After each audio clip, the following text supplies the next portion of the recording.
வசனத்தை படிப்போம். கர்த்தர் நம் பட்சத்தில் இருக்கிறார். எத்தனை பேர் சொல்ல முடியும்? அல்லேலூயா. கர்த்தர் என்னோடு இருக்கிறார். படிங்க. எசேக்கியேல் 34 அதிகாரம் 22 வசனத்தை நாம் வாசிக்க கேட்போமா? நான் என் ஆடுகளை இனி சூறையாகாதபடிக்கு ரட்சித்து ஆடுகளுக்கும் நியாயம் தீர்ப்பேன்.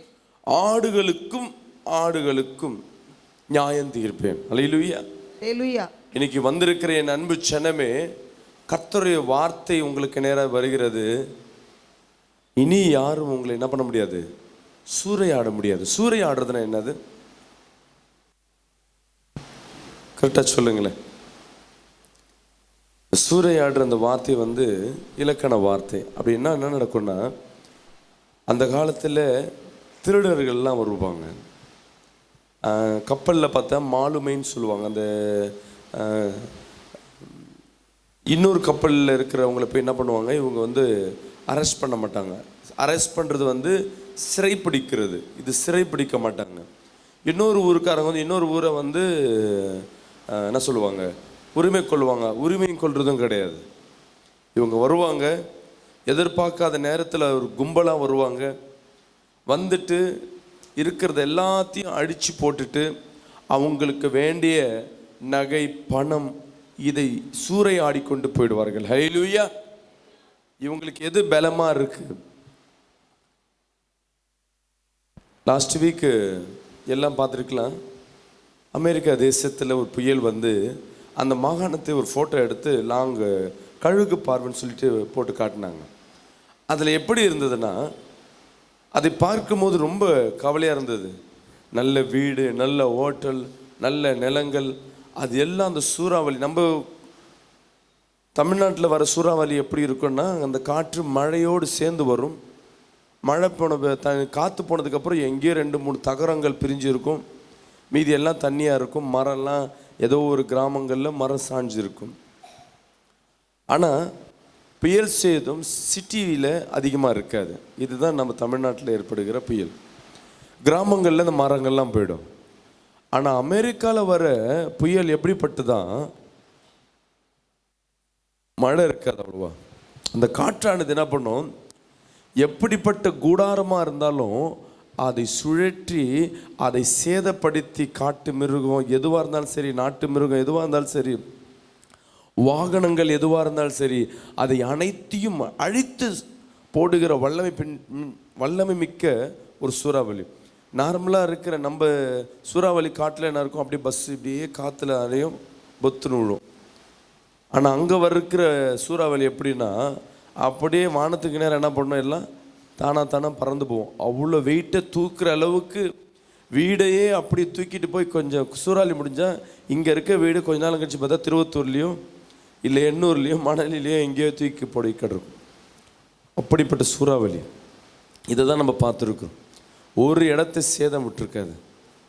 அதே போல தான் ஒரு தேசத்தில் இருக்கிற அந்த கள்ளர்கள் அந்த தேசத்திற்குள்ளே வரும் பொழுது ஆண், பெண், குழந்தை, ஆடு, மாடு எதையும் பார்க்க மாட்டார்கள். அவர்கள் கண்களுக்கு அந்த பொக்கிஷம் மட்டும்தான் தெரியும். இவர்கள் சேர்த்து வச்ச ஆசீர்வாதங்கள், அது ஆடா மாடாக இருக்கலாம், நகையாக இருக்கலாம், உடையாக இருக்கலாம், இவைகளை எடுத்துக்கொள்வதற்கு யார் தடையாக இருந்தாலும் அவர்களை அழித்து போட்டுட்டு போகிறது தான் ஒரு வேலை. ஹல்லேலூயா. அப்படி எடுக்கும் பொழுது சில பெண்கள்லாம் ஒதுங்கிடுவாங்க, பரவாயில்ல எடுத்துக்கிட்டு போ அப்படின்ட்டு. ஆனால் இவங்க வேலை விட்டுட்டாங்களே, இதை எடுத்துகிட்டு போகலாமேன்னு சொல்லி போக மாட்டாங்க. அது ஆணாக இருந்தாலும் பெண்ணாக இருந்தாலும் குழந்தைகள் என்ன பண்ணிடுவாங்க, சாவடிச்சுட்டு தான் போவாங்க. இதுதான் அந்த காலத்தில் இருக்கிற கள்ளர்களையும் கொள்ளர்களையும் அந்த படையினுடைய நோக்கம். அதான் கர்த்தர் சொல்லுகிறார், நான் என் ஆடுகளை இனி சூறையாடாதபடிக்கு, அவர்களை பிடிக்காதபடிக்கு. இன்னைக்கு அநேக நேரங்கள் இந்த வருடம் முழுவதும், இந்த வருடத்தின் கடைசி நாட்களுக்கு நேராக கடந்து வந்திருக்கிற என் அன்பு ஜனமே, நிறைய உன் வருமானத்தை எல்லாமே உன் குடும்பமோ சத்துருவோ சூறையாடி இருக்கலாம். சூறையாடுறதுனா என்ன, கொஞ்சம் கிட்ட இருந்து பிடுங்குறது அல்ல, மொத்தமாய் உன்னை என்ன சொல்லுவோம், வழிச்சு எடுத்துட்டு போயிட்டாங்கப்பா அப்படின்னுவாங்க. பார்த்தீங்களா? மொத்தமாக உன்கிட்ட இருக்கிற வருமானத்தை உன் குடும்பமோ உன் உறவோ சத்துருவோ மொத்தமாக எடுத்திருக்கலாம். எக்ஸாம்பிள் எப்படி எடுத்துக்காட்டுனா, சில இடத்துல ஒரு குடும்பம் நல்லா இருந்தாங்க, அவங்க பையனை நல்ல ஒரு வருமானம்னா பெரிய வருமானம் இல்லை, ஒரு ஆஃபீஸில் 40,000 வருமானம், ஏதோ ஒரு அப்பார்ட்மெண்ட்டில் வாடகையில் நல்லா இருந்திருந்தாங்க. ஒரு 1க்கு 2 பைக்கு, பிள்ளைக்கு ஒரு பைக்கு, இப்படிலாம் இருக்குது. பிள்ளை என்ன பண்ணுறான், ஒரு வேலைக்கு போகிறான், பார்க்குறதுக்கு அழகாக இருக்குது, எல்லாருக்கும் தொந்தரவு இல்லாத ஒரு குடும்பம். ஒரே ஒரு பிள்ளை, சரி ஒரு பையன் ஒரு பொண்ணு. அங்கே 2 பேருக்கும் என்ன பண்ணுறாங்க, அவங்க பிள்ளை சம்பாதிக்கிறத நீயே என்ன பண்ணு சேர்த்து வச்சுக்க பண்ணுறோம். அவங்களும் என்ன பண்ணுறாங்க, தனக்கு வேண்டிய பொருளை வாங்கிக்கிறாங்க, பார்க்குறதுக்கு அழகாக நீட்டாக இருக்காங்க. அவங்க வீட்டில் சத்ருவானவன் வியாதியை சூறையாடும்படியாக செய்தான். 21 வயசுள்ள அந்த வாலிபனுக்கு திடீர்னு மயக்கம், உடம்பெல்லாம் வீக்கம், ஹாஸ்பிட்டலில் போய் அட்மிட் ஆகிறாங்க, ட்ரீட்மெண்ட் எடுக்கிறாங்க, தெரியல. ஒரு 15 நாளாவது 30 நாளாவது திருப்பி ஹாஸ்பிட்டல் கைமாறு இருக்கு, பெரிய ஹாஸ்பிட்டலில் போய் அட்மிட் ஆகிறாங்க. லிவரை கிட்னியை செக் பண்ணி பார்க்கலான்னா கிட்னி ஃபெயிலியர், டயாலிசிஸ் பண்ணி ஆகணும், இல்லைன்னா உயிருக்கு ஆபத்து. நம்ம என்ன பண்ணுவோம், ஆசைக்கு இருக்க பிள்ளை சாவடிச்சிடுவோமா, இல்லை காப்பாற்றலாம் முயற்சி பண்ணுவோமா? அம்மா காப்பீட்டு இருக்குல்ல, வாரம் ஒரு முறை தான் டயாலிசிஸ் பண்ணலான்ட்டு பண்ண ஆரம்பித்தாங்க. அது நாளுக்கு நாள் முத்த ஆரம்பிச்சது. வாரத்தில் ஒரு முறை பண்ண ஆரம்பிக்கிறதுக்கு 2,500 ரூபா கவர்மெண்ட்டில் அந்த கமிஷனாக பிடிப்பாங்க. போயிட்டு வர செலவு, அவன் வேலை போயிடுச்சு, வேலையும் செய்ய முடியல, பைக்கும் ஓட்ட முடியல, அப்படின்னு நிறுத்த ஆரம்பித்தாச்சு. அப்பா அம்மா வேலைக்கு போயிட்டு இருந்தாங்க, தங்கச்சி வேலைக்கு போயிட்டு இருந்தது. இந்த பையனை பார்த்துக்கிறதுக்கு வீட்டில் தாய் வேலையை விட்டு நிற்க ஆரம்பித்தாங்க. 2 வருமான கட்டு. அடுத்தது 2 கிட்னிலையும் வாரத்தில் 2 முறை டயாலிசிஸ். அவனை பார்த்துக்க யாருமே இல்லை, அப்பாவுக்கு அங்கே வேலை செய்ய நிம்மதி இல்லை, தங்கச்சி மட்டும்தான் என்ன பண்ணி கொண்டிருக்கு, ஏதோ ஒரு வேலை செய்து கொண்டிருக்கு, அடிக்கடி லீவு போட்டால் வேலை போகிற சூழ்நிலை. இப்படியே கடந்த 8 மாதம் சூழ்நிலை. இதில் 2 முறை சீரியஸ். இதோட முடிஞ்சு போச்சா? இதை பார்த்து அம்மாவுக்கு பிபி சுகரை, ஐ டெம்பர் ஆகும், அம்மாவால் முடியலை. அம்மா ஒரு பக்கத்தில் படுக்க ஆரம்பிக்கிறாங்க, கணவர் தன் வேலையை விட சூழ்நிலை. நல்லா அழகாக ஓடி இருந்த குடும்பம் ஒரு கிட்னி பிரச்சனைன்னு சொல்லி வருகிற ஒரு சூறாவளி அப்படியே அந்த குடும்பத்தை ஒழித்து இருக்கிற கவர்மெண்ட்டில் அந்த அப்போது அம்மா காப்பீட்டு தரும் 60,000 ரூபாய், இந்த 1 லட்ச ரூபா எவ்வளோ இருந்தது. கவர்மெண்ட்டில் சரியாக ட்ரீட்மெண்ட் இல்லை, ப்ரைவேட்டு பார்க்குறதுக்கு சேர்த்து வச்சது எல்லாம் நகை, பிள்ளை திருமணத்திற்காக வைத்திருந்த தன் இளைய பிள்ளைக்கு திருமணத்துக்கு வைத்திருந்த எல்லா நகை என்ன பண்ணுறாங்க, அந்த பிள்ளைக்காய் சேர்த்து வைக்கிறாங்க. இப்படியே 1 வருடம் போவோம். அவங்க வீடை சொந்தக்காரர் கூட வந்து எட்டி பார்க்க முடியல. ஏன்னா சொந்தக்காரங்க வந்தாங்கன்னா ஹெல்ப் பண்ண சொல்லி காசு கேட்பாங்களோன்னு சொல்லி ஒரு சொந்தக்காரும் வர்றதில்லை. தனிமையாக இருந்தவங்க கடைசி வரையும் தனிமையாக மாறிட்டாங்க. அல்லேலூயா. ஒரு வியாதி வந்து அந்த குடும்பத்தை சூறையாடியது. அல்லேலூயா. 1.5 வருஷம் போச்சு, அந்த பையன் இறந்துட்டான். செலவு பண்ணது போச்சு, வேலை பண்ணது போச்சு. சரி பையன் போயிட்டான்னு பார்த்தீங்கன்னா இதை தாங்க முடியாதபடி அவங்க அம்மாவுக்கு ரொம்ப பலவீனம். தகப்பனாருக்கு நல்ல வேலை போயிடுச்சு, இப்போ ஏதோ ஒரு வேலை செய்கிறார். அந்த பிள்ளைக்கும் ஏதோ ஒரு வேலை போயிடுச்சு. இப்போது அந்த குடும்பத்தில் மீண்டும் எழும்புவோமா அப்படி என்ற ஒரு பெரிய கேள்விக்குறி. இதுதான் நம்ம வாழ்க்கையில் வருகிற சூறாவளி. நல்ல வீடு வாசல், நம்ம நினைப்போம் எனக்கு நல்ல வேலை இருக்கு,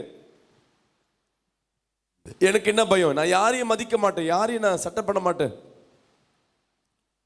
சத்துருவானவன் ஒரு சூறாவளி, ஒரு சூறையாடுவதில் உங்க குடும்பங்களில் ஏதாவது ஒரு காரியத்தில் செஞ்சானா நம்ம குடும்பம் நெருக்கமாய் காணப்பட்டுரும். ஆனால் கர்த்தர் இன்னைக்கு உன்னோடு பேசி கொண்டிருக்கிறார். அல்லேலூயா. இன்னைக்கு இந்த வேளையில் தேவ சமூகத்திற்கு வந்திருக்கீங்கன்னா, தேவ வார்த்தையை பார்த்து கொண்டிருக்கீங்கன்னா, என் அன்பு ஜனமே, காரணம் என்னவா இருக்கும்? ஏதோ ஒரு சூழ்நிலையில உங்க வாழ்க்கை சூறையாடிக்கொண்டு இருக்கு. அல்லேலூயா சொல்லுங்களா? அல்லேலூயா. ஏதோ ஒரு சூழ்நிலையில என் வாழ்க்கை சூறையாடப்பட்டு கொண்டு இருக்கு. உண்மை அதுதான், நிதர்சனம் அதுதான். சில பேருக்கு வருமானம் சூறையாடப்பட்டிருக்கலாம். சில பேருக்கு சமாதானமே, என்ன சமாதானம், கணவன் மனைவி மத்தியில் இணையாதபடி ஒரு சூறையாடுதல் சத்ருவானன் விதைத்திருப்பான். சேர்த்து வைக்கவே வாய்ப்பே இருக்காது. சில சகோதர சகோதரி சிநேகம், சின்ன சண்டை வந்து இனிமேட்டு லைஃப் லாங் இனி பேசவே முடியாது என்றபடி சூறையாடுவதிலே உன் வாழ்க்கையில் சத்ருவானவன் விதைத்திருக்கலாம். அல்லேலூயா. இன்னும் அநேக காரியங்கள், சில இடத்துல நல்ல வேலை போயிருக்கும், திடீர்னு வேலையில்லைன்றுவாங்க, இல்லை வருமானம் இல்லை, ஏதோ ஒரு சூழ்நிலையில் அங்கே வேலையை விட்டு வர சூழ்நிலை வாழ்க்கையை வெறுத்தது போல் சூறையாடினது போல் காணப்பட்டிருக்கலாம். சில பேருக்கு பிஸ்னஸ், என்ன பிஸ்னஸ் பண்ணி நல்லா ஓடிட்டு இருந்தீங்க, திடீர்னு என்ன ஆயிடுச்சுன்னு தெரியல. சில பேர் சொல்லுவாங்க, பாஸ்டர் எந்த பக்கம் திரும்பினாலும் லாஸ், நான் என்ன பண்ணுறது தெரியல, பைத்தியம் பிடிச்சது போல் உட்காந்துன்னு இருக்கேன். குடும்பம்லாம் ரன்னிங் ஆகிட்டு தான் இருக்கும், ஆனால் அந்த குடும்ப தலைவரும் தலைவியும் ஓரமாக உட்காந்து நைட்டெல்லாம் விடுத்து கொண்டே இருப்பாங்க. ஏன்னா நாளுக்கு நாள் மாதம் 1ஆம் தேதி ஆயிடுச்சுன்னா, 5ஆம் தேதி ஆயிடுச்சுன்னா, 10ஆம் தேதி ஆயிடுச்சுன்னா ஒவ்வொரு செலவும் உனக்கு முன்பாக நின்று கொண்டு இருக்கும். அம்மாவா இல்லையாம்மா? சத்ருவானவன் இதுவரையும் உனக்கு உண்டான எல்லா ஆசிகளையும், உன் பலனையும், உன் ஜெப ஜீவியத்தையும், உன் ஆரோக்கியத்தையும், உன் வருமானத்தையும், இன்னொன்று இருதய பலத்தையும் அநேக நாள் சூறையாடி கொண்டு நீ நிர்மூலமாக்கப்பட்டு என்ன பண்றதுனே தெரியாதவன் நின்று கொண்டிருக்கலாம். எத்தனை பேருக்கு இந்த வீடெல்லாம் எரிஞ்சு போய் இருக்க சூழ்நிலை அனுபவப்பட்டிருக்கீங்க? யாராவது ஒருத்தர்?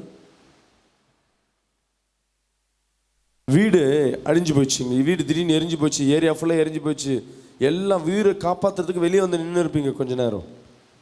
இப்பெல்லாம் கல் வீடு.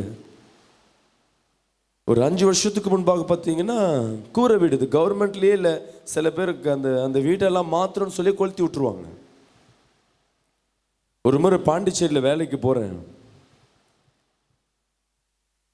வேலையில் அங்கே ஒரு ஷாப்பிங் மாலில் இருக்கும் பொழுது சடனாக ஒரு ஏரியாவில் ஃபயர் பிரச்சனை.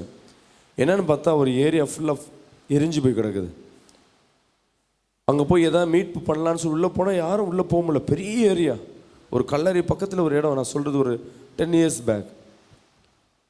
அந்த இடத்துல ஒவ்வொரு குடும்பத்தில் இருக்க பெற்றோர் தன் பிள்ளைகளை தூக்கிட்டு வந்து உட்காந்துட்டு அப்படியே மாரில் அடிச்சுக்கிறாங்க.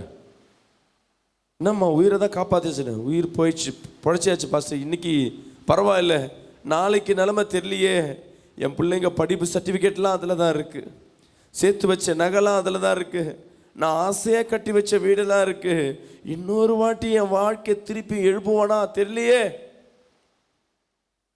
அதை வேடிக்கை பார்க்கிறவர்களுக்கு அது சம்பவம். அந்த பிரச்சனையில உணர்றவங்களுக்கு தான் அது காயம், வலி எல்லாம் தெரியும். அல்லேலூயா. இன்னொருத்தருக்கு இவருக்கு பிரச்சனைனா, பாஸ்டர் என் குடும்பத்தில் பிரச்சனைனா, எனக்கு அது சம்பவம், அது எனக்கு பிரச்சனையா தெரியாது. ஆனால் இவருக்கு தான் அது என்ன அர்த்தம்? காயம், ஆற முடியாத காயம், தீர முடியாத பலவீனம். இதை என்னவும் வெளியே சொல்ல முடியாது. இன்னைக்கு நம்ம எல்லாம் சில சூழ்நிலையில் நாம் செய்தியாய் மட்டும் கேட்டுக்கொண்டிருக்கோம், உணர்ந்து மட்டும்தான் கொண்டு கொண்டிருக்கோம், தவிர அதில் பாதிக்கப்பட்டவர்களாக இல்லாமல் இருக்கலாம். இன்னைக்கு வந்திருக்கிற என் ஜனமே, இதுவரையும் அநேக உங்கள் வாழ்க்கையில் சூறையாடுவதில் இருந்திருக்கலாம். சத்ருவான நல்லா அழகா இருந்த குடும்பத்தை அப்படியே கலைச்சிட்டு போயிட்டு இருக்கலாம். கணவன் மனைவி அழகா வாழ்ந்திருப்பாங்க, அது சத்ருவான ஏதோ ஒரு சகோதரி வீட்டுக்குள்ள புகுந்து அந்த கணவனை பிரித்தெடுத்து, இல்லை அந்த மனைவியை பிரித்தெடுத்து அந்த குடும்பத்தை சீரழித்திருக்கலாம். இந்த ஆண்டு இதுவரையும் நீ பட்ட அவமானங்கள், நிந்தைகள், இனி வரும் காலகட்டங்களில் வருகிற புதிய ஆண்டில் கர்த்தர் சொல்லுகிறார், இனி என் ஆடுகளை நான் சூறையாட விடுவதில்லை என்று கர்த்தர் தன் பொறுப்பை எடுத்திருக்கிறார். அல்லேலூயா. அல்லேலூயா. நல்லா வியாபாரம் பண்ணிட்டு இருந்த பாஸ்டர், என்னாச்சுன்னே தெரியல. அவங்க கண்ணு வச்சாங்க, அதோட போயிடுச்சு, ஒரு வியாபாரம் இல்லை. உன் புலம்பலை கர்த்தர் ஆனந்த களிப்பாய் மாற்ற போகிறார். அல்லேலூயா. நான் சேர்த்து வச்சதெல்லாம் என்னன்னே தெரியல. இந்த கொரோனா வந்தது 2 வருஷம், எல்லாம் என் பிள்ளைக்கு சேர்த்து வச்சேன், எதுவுமே இல்லை. இன்னைக்கு நான் மூலமாய் காணப்பட்டு கொண்டிருக்கேன். என் கையில் ஒன்றுமே இல்லை. சத்துருவான இன்னைக்கு அநேக குடும்பங்களில் இந்த கொரோனா வந்து எத்தனை குடும்பத்தை சூறையாடிச்சு தெரியுங்களா? எத்தனை கம்பெனி ஒன்றும் இல்லாமல் நிற்கிறாங்க தெரியுங்களா? நம்ம நினைப்போம் வேலை செய்கிற நம்ம, இன்னைக்கு எனக்கு முதலாளி வேலை இல்லைன்ட்டாரு, சம்பளம் கொடுக்கல, அவ்வளோதான். முதலாளி நிலைமை அப்படி இல்லை. கீழே ப்ரெஸ் இருக்கு. இந்த பில்டிங் ஓனர் இதே மாதிரி 2-3 பில்டிங் வச்சிருக்காரு. போன வாரம் போயிட்டு லிஃப்ட் போடுறதுக்கு ஒரு பிளான் கேட்டுருந்தோம். அவர் சொன்னார், பாஸ்டர் உங்களுக்கெல்லாம் ஃபாரினில் பணம் வரலாம், நம்ம வெள்ளையும் சொல்லியும் பார்க்குறத பார்த்து நீங்கள் ஃபாரினில் பணம் வரலாம். எங்கள் நிலைமை எப்படி இருக்குன்னா, நான் இந்த பில்டிங்க்கே 1 லட்ச ரூபா வருஷத்துக்கு வரி கட்டுறேன். எதுக்கு கட்டுறேன்னே எனக்கே தெரியல. 20 பேர் வேலை செய்கிறாங்க ப்ரெஸ்ஸில். இன்சூரன்ஸ் கட்டுறேன், பிஎஃப்க்கு கட்டுறேன். ஆனால் ஒரு நாளைக்கு எனக்கு செலவுலாம் பார்த்தீங்கன்னா 40,000 ரூபாய் வரணும், செலவு மட்டும். ஆனால் எனக்கு ஒரு நாளைக்கு 2,000 3,000 கூட வருமானம் இல்லை. கடந்த 2 வருஷமாக சும்மாவே வேலைக்கு சம்பளத்தை கொடுத்துருந்தேன். 30 பேர் இருக்கவங்கள 15 பேருக்கு என் ஸ்கூல் தான் என் வியாபாரம். ஸ்கூல் இதுவரையும் ஆரம்பிக்கல. ஸ்கூலுக்காய் பிரிண்ட் பண்ண புஸ்தகம் மட்டும் எனக்கு ஆர்டர் கொடுக்குறவங்க மட்டும் 35 பண்டலுக்கு மேலே, 35 பார்ட்டிக்கு மேலே லைனில் இருக்கிறாங்க. என்ன பண்ணுறது தெரியல. இந்த பில்டிங்கை வாடகை கீழே வேலை விட்டுட்டு நிம்மதியாக இருக்கலாமா, இல்லை ஏதாவது பிஸ்னஸ் பண்ணலாமா தெரியல. எல்லாம் சேர்த்து வைத்தது எல்லாமே போயிடுச்சு. இப்படி பண்ணால் பரவாயில்ல. போன வாட்டி எங்கள் மனைவிக்கு கொரோனா வந்து 30 லட்ச ரூபா செலவு பண்ணேன் ப்ரைவேட் ஹாஸ்பிட்டலில் வச்சு. இன்னும் என் மனைவி தெளிவாகல. செலவு தான், இன்னும் வருமானத்திற்கு உண்டான காரியம் எதுவும் இல்லை. அவர் சொல்கிறார், எல்லாமே எனக்கு போயிடுச்சு, வெளியே தெரியாது, நான் பார்க்கறதுக்கு சிரித்தது போல் இருக்கிற என் வாழ்க்கையில் இருக்க எல்லாமே போயிடுச்சு. இன்றைக்கி ஒரு சம்பவத்தை நான் உங்ககிட்ட சொல்கிறேன். ஆனால் உங்கள் சம்பவத்தை இங்கே வந்து சொன்னீங்கன்னா இந்த இடமே பத்தாது. அல்லேலூயா. ஒவ்வொருத்தருக்கையிலும் இன்றைக்கி கையில் மைக்கை கொடுத்து ஆன் பண்ணி விட்டா, என்னம்மா உன் வாழ்க்கையில் நிர்கதி ஆயிடுச்சு, என்னம்மா உன் வாழ்க்கையில் நிர்மலமானதை சொல்லுன்னு சொன்னால் போதும், பெரிய மல்லிகை சமமாக பெரிய லிஸ்ட்டு வரும். அல்லேலூயா. இந்த லிஸ்ட்டோடு தான் இன்றைக்கி நீங்கள் வந்திருக்கீங்க. சில பிரச்சனை மேலோட்டமாக இருக்கிற பிரச்சனை நிறைய நிர்மலமாயிடுச்சு, பரவாயில்ல, ஏதோ 1-2 காரியங்களாவது சரி செய்ய முடியுமா? இப்போதைக்கு இருக்க சில நீந்திரத்துக்கு முழுகியாச்சு, கப்பலே போயிடுச்சு, பரவாயில்ல, ஒரு ரப்பர் போட் வந்தால் போதும், இல்லை ஒரு டியூப் வந்தால் போதும், ஒரு படகு வந்தால் போதும், நான் உயிரை தப்பிச்சுக்க நான் நீந்திக்கிறேன்னு சொல்லி வந்திருக்கலாம் என் அன்பு சனமே. அல்லேலூயா. இந்த நினைப்போடு நீ வந்திருக்கலையா? நீ இதுவரை காண்டது எல்லாம் இனி நம்ம தப்பிக்கவே முடியாது, எல்லாம் முடிஞ்சது தான். ஆனால் கர்த்தர் பார்த்து சொல்லுகிறார், ஓ நினப்பில் எல்லாம் முடிஞ்சது தான், ஓ அனுபவத்தில் எல்லாம் முடிஞ்சது தான், என் அனுபவத்தில் முடிந்ததில்லை, அந்த காற்றையும் கடலையும் அடைக்கினவர். அல்லேலூயா. உன்னோடு இந்த நாள் உலாவி கொண்டிருக்கிறார். அல்லேலூயா. எல்லா படகுல இருக்கிற எல்லாவற்றையும் நிர்மலமாக்கி போட்டாச்சு. இருக்கிற எல்லா ஆகாரம், எல்லா பேலன் எல்லாத்தையும் தூக்கி கீழே போட்டாச்சு.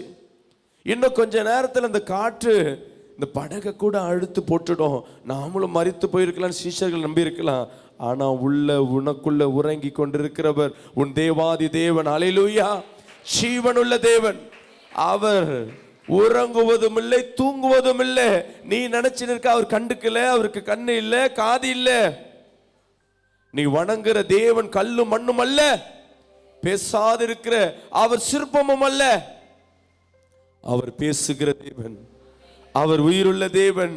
நீ விசுவாசிச்சினா அவர் வாயிலிருந்து வார்த்தைகள் புறப்படும். அல்லேலூயா. நீ பார்க்கிற அவர் தூங்கி கொண்டிருக்கிறார், இல்லை என் பிள்ளை விசுவாசம் எவ்வளவு தூரம் சொல்லி உள்ள செக் பண்ணி கொண்டிருக்கிறார். அல்லேலூயா. ஐயோ நிர்மலமாயிடுச்சு என் வாழ்க்கை, என் பிள்ளை வாழ்க்கை அவ்வளவுதான், டைவர்ஸ்க்கு வந்துடுச்சு, நான் என்ன பண்ணுவேன்? எதுவும் முடிவுக்கு அல்ல. அல்லேலூயா. நீ என் தேவனை தேடிப்பார். என் அருணாதர் இயேசு கிறிஸ்துவை ஒரு முறை, ஏசப்பான பிரச்சனையில இருக்க, உம்மால தான் கூட சொல்லி பாருங்க. கர்த்தர் பெரிய காரியங்களை செய்ய வல்லவராக இருக்கிறார். அல்லேலூயா. அவர் சொல்லுகிறார், இனி என் ஆடுகளை இனி என் ஜனங்களை, இனி என் பிள்ளைகளை சூறையாடுவதற்கு நான் என்ன பண்ண மாட்டேன், அனுமதி கொடுக்க மாட்டேன். ஹல்லேலூயா. இந்த வசனத்தை படிங்களேன், எவ்வளவு அருமையான வசனம் இருக்கு. நான் என் ஆடுகளை இனி சூறையாடாதபடிக்கு ரட்சித்து ஆடுகளுக்கும் நியாயம் தீர்ப்பேன். ஹல்லேலூயா. பக்கத்துல படிங்களேன்.